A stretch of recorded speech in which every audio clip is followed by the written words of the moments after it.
साहब जो foreign direct investment इस पूरे माहौल में हमें अट्रैक्ट करनी चाहिए, क्या वो हम अट्रैक्ट कर पा रहे हैं? हम देख रहे हैं कि 2024 में भी बड़े बड़े ममालिक के सरबराहान ने भी पाकिस्तान का दौरा किया और बड़ी कमिटमेंट्स भी की, लेकिन उसके बाद वो इन्वेस्टमेंट हमारे मुल्क में वो उस हद तक नहीं आ सकी। अभी भी हम देख रहे हैं कि तुर्किया के सदर आए, उन्होंने भी बिज़नेस फोरम से भी खिताब किया, उनके साथ भी एक डेलीगेशन आया हुआ है। तो ये हम इस तरह के दौरों से क्यों मैक्सिमम फ़ायदा नहीं उठा पा रहे हैं?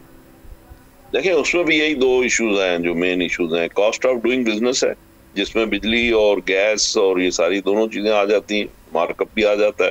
जो भी फॉरेन इन्वेस्टर आएगा यहाँ पे, तो वो भी तो जा रहा है कि यही इन्हीं बैंकों को यूज करेगा, इसी जमीन को यूज करेगा, इसी बिजली को यूज करेगा, इसी पानी को यूज करेगा। तो जब हमारी ये चीजों की कीमतें ज्यादा होंगी तो फिर वो उसके लिए सस्टेनेबल नहीं होगा। दूसरी बात ये है लॉ एंड ऑर्डर की सिचुएशन, तो वो भी एक उसमें बड़ा हर्डल है।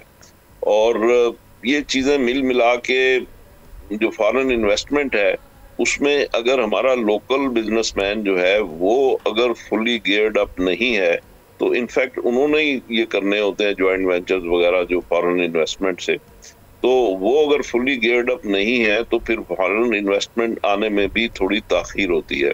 और इसी तरीके से फिर हमारे कुछ इंफ्रास्ट्रक्चर के इश्यूज भी हैं। यानी आप यूं समझ लें, जैसे मैंने थोड़ी देर पहले कहा कि अगर आपको जीडीपी 3 से 6% करना है, तो इसका मतलब है आपको इकोनॉमी का साइज डबल करना है।